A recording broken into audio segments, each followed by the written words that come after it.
Sir इस जो योगी जब से सीएम बने हैं तब से उत्तर प्रदेश में क्या बदलाव देखने को मिले? देखिए, माननीय योगी महाराज जी जब से इसमें चीफ मिनिस्टर बने हैं, मेरे ख्याल से इनका दूसरा टर्न है और दूसरे टर्न में सब समाज ने मिलकर ये ठाना था कि इस बार हमें गुंडा राज, इस बार हमें अतिक्रमण राज और इस बार हमें साफ सफाई और मतलब रोजगार को आगे लग के इस काम को करना था। तो योगी जी जब से बने हैं तो काफ़ी अच्छा महसूस कर रहे हैं हम लोग। सर हमेशा आरोप लगता है भारतीय जनता पार्टी मोदी जी पे और योगी जी पे, सर जब से ये सत्ता में आए हैं कहीं ना कहीं मुस्लिमों को लेकर उनके अधिकार छीने जा रहे हैं, इस पे आप क्या बोलना चाहेंगे? नहीं, ऐसा तो कोई मुसलमान कहता हुआ नज़र नहीं आता, बल्कि जो दूसरी पार्टियां हैं ये वो पार्टी जो है उठाती हैं आवाज़ ताकि मुसलमान बहक जाएं और मुसलमान गुमराह हो जाएं। एक नेता है ओवैसी साहब जी, वो हमेशा बोलते हैं जब से बीजेपी गवर्नमेंट आई है मुसलमानों के अधिकार छीन गए हैं, मुसलमान खतरे में।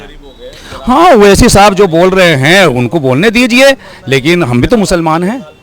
आपको खतरा नहीं है, उनको खतरा है। अगर मुझे खतरा होता तो मैं ऐसी कॉलोनी के अंदर इस तरह क्यों रहता? मेरा मकान है, मेरी दुकान है, मैं अच्छे से रह रहा हूँ, खा पी रहा हूँ। बल्कि यहाँ तक है अगर मुझे कोई कभी भी बुखार या बीमारी होती है तो और किसी को पता लग जाता है तो सबसे पहले हिंदू समाज के 20-25 आदमी मेरे पास आ जाते हैं और मुझे उठाकर डॉक्टर के ले जाते हैं और मेरी दवाई कराते हैं और मेरे पास से एक पैसा भी खर्च होने नहीं देते, जबकि मैं कोई कमज़ोर नहीं, मुझे कोई परेशानी नहीं, मेरे पास पैसा भी है, सब कुछ है, लेकिन फिर भी हिंदू भाई मेरी इतनी हिफाजत करते हैं कि मेरे घर वाले भी नहीं करते। जब से योगी जी कमांड संभाले उत्तर प्रदेश के, क्या लगता है गुंडागर्दी यहाँ की खत्म हो गई? हाँ बिल्कुल, इसमें तो कोई शक है ही नहीं। देखो, गलत तो गलत है, वो कोई भी समाज करे, अगर गलत को कोई खत्म कर रहा है तो ये तो अच्छी बात है। देखिए, अगर अलीम उनका काउंटर होता है, क्या नाम था अभी जो इलाहाबाद में काउंटर हुआ? चलो, अतीक अहमद जी का जब एनकाउंटर हुआ तो बहुत सारी राजनीतिक पार्टी उस पर खुल कर बोली। उसके बाद अनिल जी का भी एनकाउंटर हुआ, उस पर कोई पार्टियां नहीं बोली। इस पे आप क्या बोलना चाहेंगे? इस हमारी बदकिस्मती यही तो है, इस उत्तर प्रदेश में जब भी कोई काम मुसलमानों के साथ में होता है तो दूसरी पार्टियां ऐसा करती हैं कि बस हमसे चाहने वाला ज़्यादा इनका कोई नहीं है।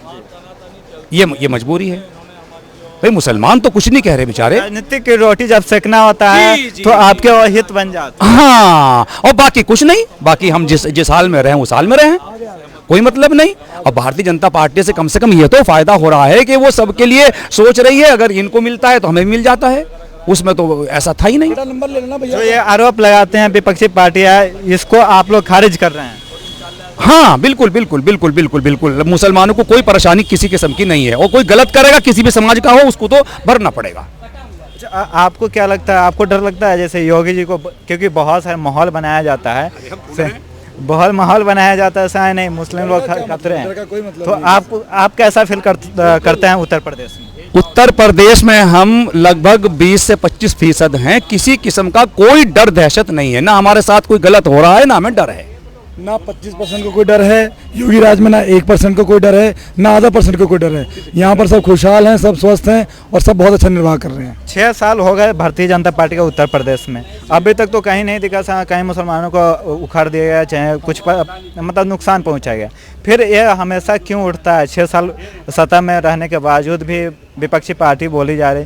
आप लोग कुछ गिने चुने नेता हैं जो राजनीति का रोटी सेकते हैं, उनको आप क्या मैसेज देना चाहेंगे? देखो, जब भी कभी चुनाव आता है, कोई भी चुनाव आए, छोटा या बड़ा, उस चुनाव के मौके पर ही ये लोग गुमराह करने की कोशिश करते हैं हम लोगों को। जब चुनाव खत्म हो जाता है उसके बाद कोई लेना देना नहीं होता। मैं एक संगठन चलाता हूँ, वो संगठन ख़ास तौर से मुस्लिमों का है और उसको मैं 11-12 स्टेट में चलाता हूँ। हर स्टेट में मुझे यही बात सामने आती है कि जब चुनाव का मौका आता है तब मुसलमानों के रखवाले नजर आते हैं, जब चुनाव खत्म हो जाता है उस वक्त कुछ नजर नहीं आता। अभी 2024 में लोकसभा चुनाव है, तो कितने रखवाले आप लोग के साथ जुड़ने को तैयार? अरे हमें तो ये है कि 2024 में भारतीय जनता पार्टी आनी चाहिए। हमारे तो बहुत काम ऐसे हो चुके मुसलमानों के जो नहीं होते थे वो होने लगे। अरे गोश्त की दुकानों के लाइसेंस नहीं बने हुए थे और नगर विकास मंत्री और समाजवादी की सरकार, बसपा की सरकार, कांग्रेस की सरकार 70-75 साल से थी और गोश्त की दुकानों के लाइसेंस बने हुए नहीं थे, अब इस सरकार में आके बने हैं। तो कहीं ना कहीं विकास के काम में किसी का भी कोई भी समाज और रुकावट नहीं है, उसी रफ्तार से सब बढ़िया, सब ठीक है, बिल्कुल एकदम। बस तुम कोशिश ये करो हमारे वार्ड नंबर 10 से हमारे मान सिंह गोस्वामी जी की बेहतरीन शानदार जीत हो, जैसा कि मालूम हो रहा है कि सब समाज के लोग एक तरफा उनको वोट दे रहे हैं, क्योंकि वो टिकट खुद नहीं लाए बल्कि हम लोगों ने टिकट मंगवाया था। सबने मिलजुल कर वो जीत जाए, बस अच्छे से जीते, जीतेंगे तो जरूर, लेकिन अच्छे से जीत हो जाए उनकी। ये हम आपको दिखा रहे थे गाजियाबाद के पप्पू कॉलोनी, DLF कॉलोनी के वार्ड नंबर 10 के स्टोरी, जहाँ पे सब समाज जितने हिंदू हो मुस्लिम हो सब आंख मूंद के बीजेपी पर भरोसा जता रहे हैं। मानसिंह तोमर जी के जो वाइफ है उन पे भरोसा जता रहे हैं।